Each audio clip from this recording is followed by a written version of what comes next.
Hey everyone, Gabe here from The Wire. Joining you from southern Italy, where I'm here with my family vacationing. We're visiting some friends and distant relatives, and woke up this morning, as many of you did, either waking up or going to bed, learning about the terrorist invasion, I think we can call it now, into southern Israel. Obviously, this is very, very early on. There's the fog of war very much in play right now, so we don't have a lot of really concrete details, but some of you have been asking me for a quick summary and to kind of interpret events. I won't get too reckless with that, but I'll tell you at least what we know so far, that which has taken place over about the last 6 hours or so, and I'll be providing updates throughout the day and over the next week, as long as this is ongoing. So I'm going to be referencing my notes here just to make sure I get everything right. About 6:30 a.m. this morning, Israeli time, that is, October 7th, Hamas, Palestinian Islamic Jihad, and several other terrorist groups began an operation that they call Al-Aqsa Storm into southern Israel. Al-Aqsa is obviously a reference to the Al-Aqsa Mosque on top of the Temple Mount, which is often a rallying cry for jihadists against the state of Israel and against Jews. This began with rocket fire, thousands of rockets, at least 2,200 rockets fired across the border into Israeli communities all over southern Israel, all the way over to Beersheba, all the way north into Tel Aviv, all the way northeast into Jerusalem. They quickly overwhelmed the Iron Dome missile defense system, which isn't designed to handle that kind of a barrage, and unfortunately many of those rockets impacted civilian areas. At least half a dozen people have been killed so far, hundreds of people injured. Videos on social media of people being rushed to the hospital. That was just, unfortunately, the beginning. The next phase of the operation was for dozens, maybe hundreds of Hamas and Palestinian Islamic Jihad terrorists to cross the border into Israeli communities. As I speak, they are still there. They overwhelmed an Israeli base, a small Israeli base at near the Erez border crossing, a kibbutz named Nechal Oz, which is kind of the first line of defense. They overwhelmed that base, killed several Israeli soldiers, took several of their bodies, maybe took several of them captive, took several of their vehicles, continued on into several communities there around the border, Sderot being one of them. A couple of kibbutzim such as Nechal Oz and Be'eri. Some of you that went to the Maranatha conference in January 2020 went with us to Sderot. You saw the community there. You met some of the people there. That community right now, as I speak, is under the control of terrorists. They began roaming through the streets, randomly firing at cars, invading homes, murdering people in their homes, taking people captive in their homes. We don't know how extensive it is so far. There have been reports of dozens, maybe hundreds of people killed and taken hostage in these communities that were completely overrun by terrorists. Militants also interrupted a music fair out in the desert, began firing at young Israelis there, taking several of them hostage. These are all confirmed things, by the way, so far. These are videos and pictures and images and reports from people on the ground that I've seen there.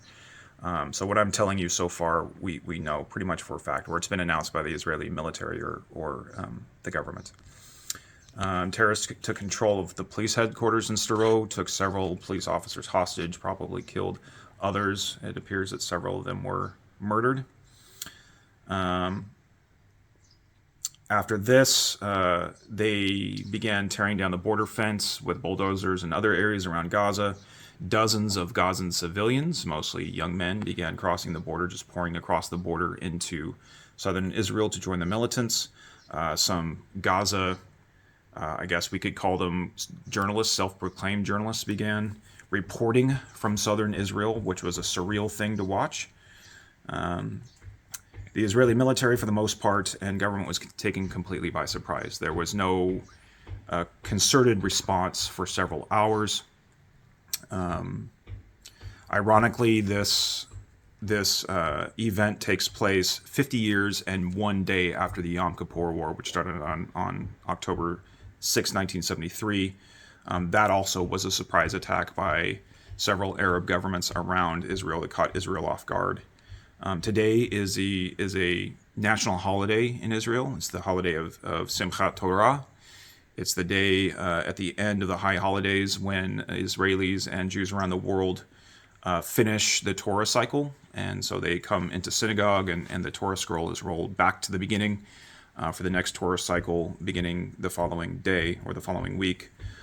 So this, lots of Israelis were off duty, they were in bed, they were unprepared, they were not working, and of course it became a perfect day for something like this to take place.